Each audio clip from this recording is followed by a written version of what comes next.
Well, good afternoon, guys. And today on this October 16th, I'm going to be revisiting the site of the Sandhurst Fire, which happened about a year ago, just north of Ensign Peak. It's actually a little hard to see the fire scar now because there's been so much regrowth on the ground. Originally, it's very easy to see because all the herbs and stuff like that were burned away, but they've since recovered. But the trees will take quite a while to come back, at least a few years. So let's just get hiking and see what we find today. So just as a refresher before I reach the burn site, this is a good example of what a more typical Gambel Oak forest or scrub would look like. Lots of leaf litter in the understory, some herbaceous plants growing the margins and in between the cracks in the trees. Not a huge amount though, because it's it's just really hard for plants to come up in their shade, but a few do. And we're going to see if that's the case when I reach the forest. Been a couple of videos previously visiting it, of course the first one and then one this spring where it was dominated by Whitetop in the understory, which is, or I should say herb layer, which is a big problem because that's a non-native species, though it's probably eventually going to get overtopped by the new Gambel Oak, which hopefully shaded out, but it's a little annoying to see because it could be some native plants growing in its understory theoretically, but it's not. Let's just carry on. Here is another example of an unburnt Gambel Oak forest. This one actually does have a lot of plants growing through the understory, lots of grasses. Well, almost assuredly non-native ones, unfortunately, but still looks a lot healthier than what we're probably going to see once I reach the actual burn zone. That's where I came from, Ensign Peak.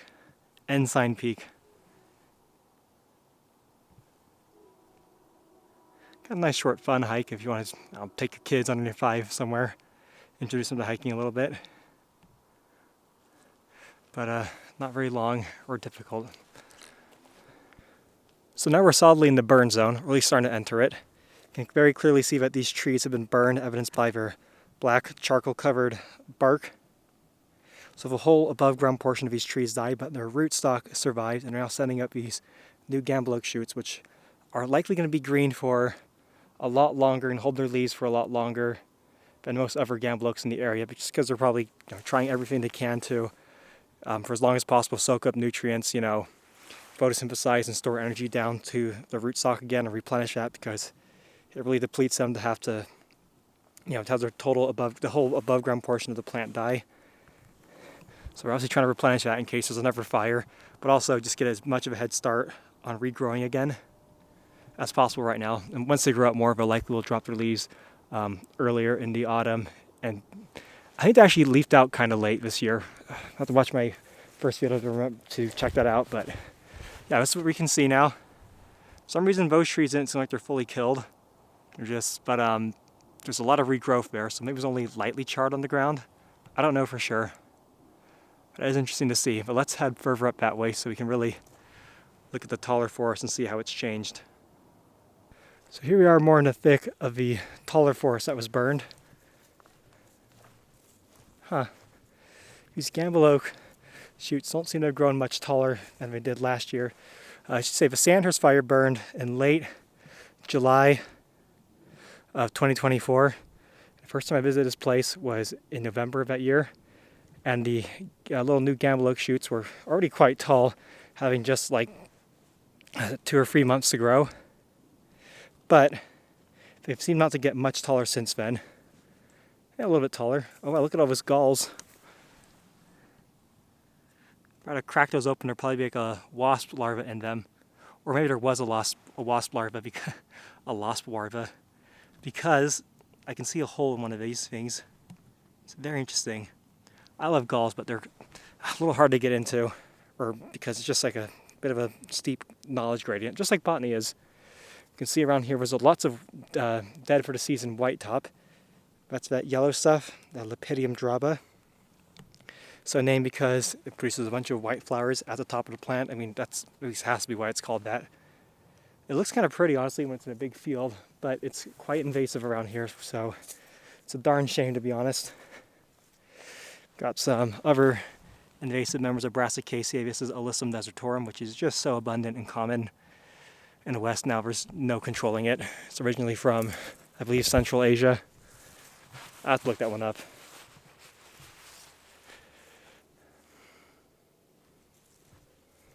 Wow, these leaves are just covered in galls. This cannot be good for... I mean, that's probably why we're having such a hard time growing this year, because all of our energy is going to making these galls. It's insane how dense they are. Look at that.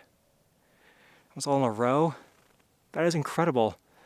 Okay, these ones don't seem to have any holes on them. So, I mean, just very likely still wasp larvae inside. What they do basically is they, adult wasp lays eggs either on or inside of a leaf. And when they, I guess the larvae do some sort of thing to stimulate the plant to produce this overgrowth, these little weird balls on them, that you can see, which is just being food for the larvae. So then feast on that, emerge, and continue the cycle elsewhere.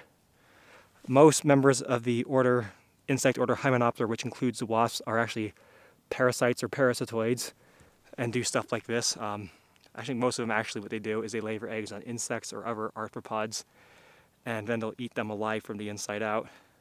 Pretty horrifying, and not what most people associate with wasps, but it's a very important thing in the ecosystem because it just does a really bang-up job of controlling some species and keeping the whole ecological system in balance.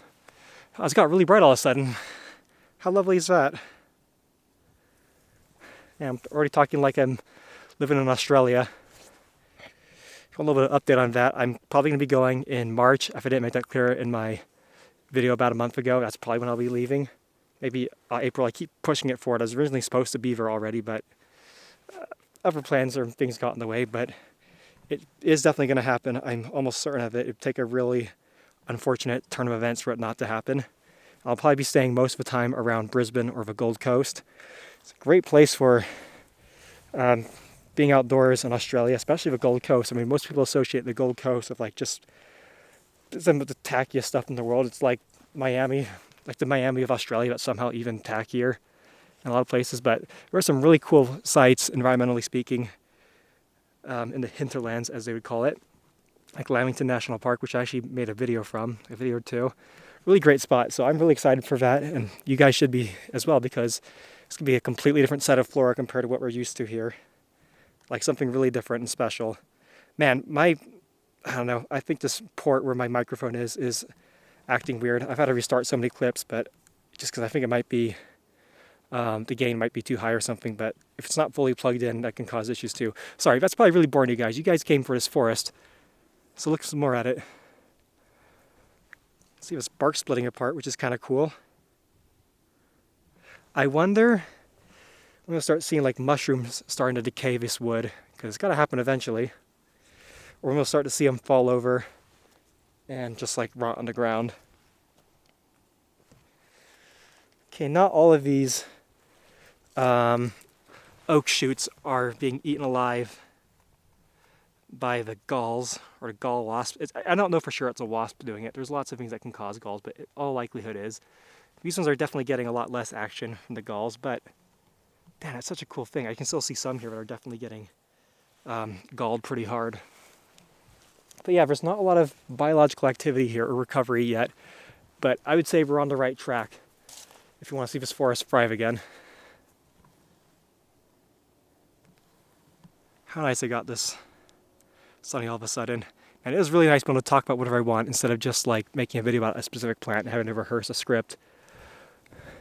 Hope the start of the video wasn't too much of a deterrent to you guys watching the rest of it. I guess the stats will reveal that in the end. Okay, there's also this species of Ambrosia, which is actually ragweed. So maybe not what most people, if you're going to name a plant after the nectar of the gods, would choose to apply it to, because I think most people hate ragweed given its allergenic tendencies. And this is indeed the same ragweed that causes allergies, or same genus, because there's quite a few species. But it's actually a quite interesting genus in my opinion, with a lot of really cool native members in the western United States. So it definitely seems to be where it has its peak in diversity. Some perennial and shrubby members, in fact, which is, but you guys didn't know ragweed could be a shrub, like a woody shrub. Actually, you probably did know, because I think most of you guys are interested in this naturalism stuff. Oh, there you go. That looks like a Was it Toxicoscordion canescens? What's the main Toxicoscordion around here? I just heard something snap. That's a little concerning. Anyways, it's something called death Camas. It's obviously wrapped up for a year. And as the name implies, it's a really highly toxic plant. It's a member of the family, is it Melanthiaceae or Melianthaceae? I think it's Melanthiaceae. Those are two real plant families, and I always mix them up because they just sound so similar. And one I think is almost exclusively tropical, and one is just some things that were formerly placed in the family Liliaceae before that was exploded. That could be a Foothill death Camas. Death Camas. I'm sure there's a right way to pronounce it, and whatever it is, I'm probably not saying it. But there you go. I don't want to wander too far into the forest because I want to let it rest a little more, recover some. We can see more of that. I haven't talked about it yet, but what's that called? It's Balsamorhiza sagittata, I believe. So it's good that some of those survived. It's a great plant, a great native one. You can see just how much like there's yellow grass there is up here. That seemed to recover quickly in the meadows because, well, actually, I don't know how much of that was burned. I can't remember now because if it did burn, it's indistinguishable from the surroundings, but that is what happened. I'll check out that one really quick. Look at all of them. It's like plant tumors, plant cancer. That was caused by a bug that's just trying to steal some nutrients and make a living that way. They'll be fine, and you see all kinds of oaks with these growing on them, but maybe the fact that they're so young makes them more susceptible. I don't really know for sure. But again, I doubt it's not gonna cause any serious harm to the recovery here. And if it did, well, it's part of nature, right? What's so wrong with a little bit of gall insects? Now these are actually definitely a bit taller. Okay, these shoots were probably only about like 1.5 feet tall last year, but now we're up to almost 3 feet. So we're definitely growing strong, but it'll take some time to get up to the height this once was. Again, I'm really curious to see how these things are going to decompose in the long run. What kind of wood rot happens if any bugs start to eat them out from the inside. Of course, I'll be in Australia, so I won't get to see all of it happen, but it might take some time for them to really decay. I've got some bark splitting open, which is really cool. I'll leave it be. What is that noise?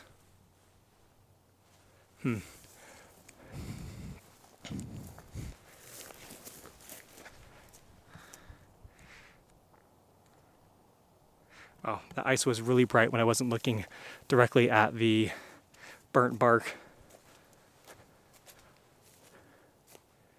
I tried pulling some weeds here.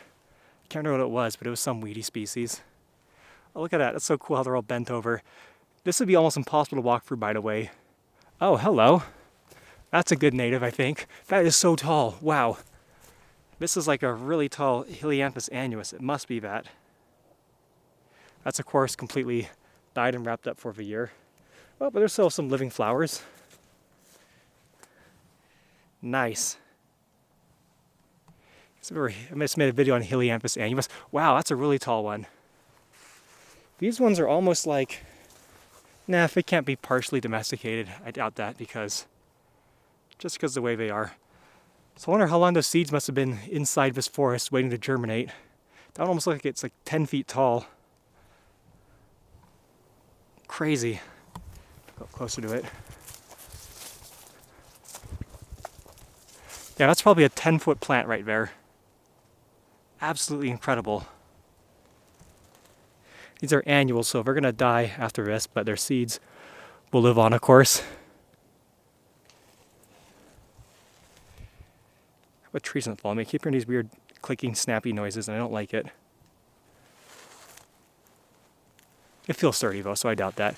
These thickets would be almost impossible to look through, by the way, if they were intact. I mean, you saw that forest I was showing you earlier that was unburned. Huh. I guess that's a nice little pleasant note to wrap the video on, though. I'm going to be hiking back down there and find anything cool. I'll tell you guys about it, so here's a tentative thanks for watching, and see you next time. I hope this video turns out well. Another thing you might notice is how wet the ground is. It's quite dark in color and muddy because it's been raining a lot, like on and off for 2 or 3 weeks by now, which is honestly kind of great because the summer has been so dry.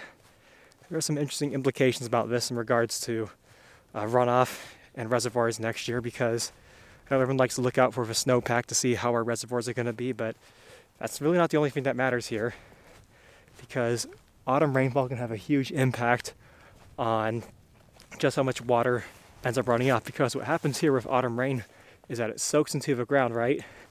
And that's something puke there or something poop. That's disgusting. But anyways, what happens is it all, when this autumn rain, it stays in the ground, right? And it freezes over before snowpack starts to accumulate.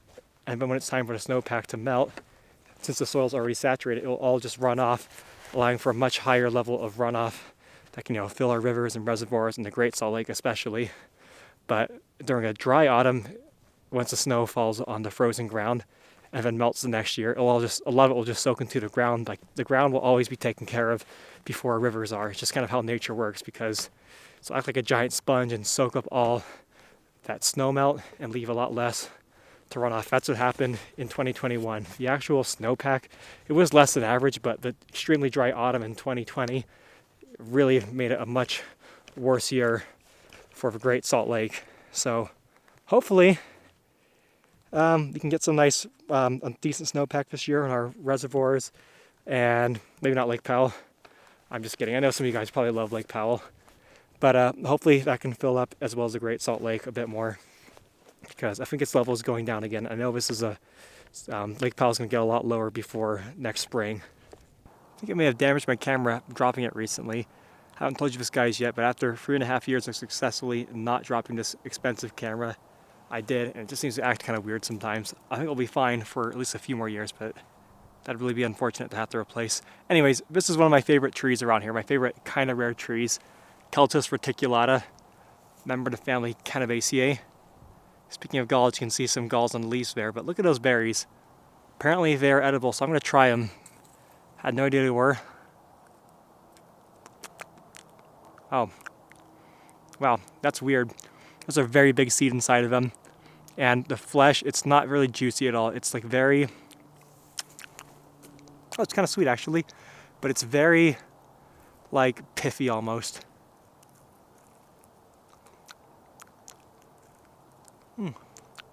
Not bad, but it's like 70% seed, so be mindful of that. And yeah, Canabaceae, it is related to cannabis and also hops, as far as the fact that they're in the same family. Hops are member of the genus Humilis. I don't know what features they have in common with cannabis, because it obviously looks like a very different plant, but it is indeed related. They're all part of a sulclade of 4 families in Rosales, which are called the urticoid Rosales. You have, in addition to Canabaceae, you have Ulmaceae, which is mostly the elms and their close relatives. You have Moraceae, which is like figs, Artocarpus, which is breadfruit, and a few other relatives like the mulberries. Most people call it the mulberry family. And you have Urticaceae, which is the nettles. And some people have moved, like for a while ago, I think people put the genus Celtis in the Ulmaceae family instead. But it turns out it's part of Canabaceae, but they're all related to each other. So that's probably part of why there's been some confusion. But yeah, interesting plant. That's not my favorite taste, but it's actually not bad. But again, you'd take a lot of berries to make a meal out of them after you remove the seed.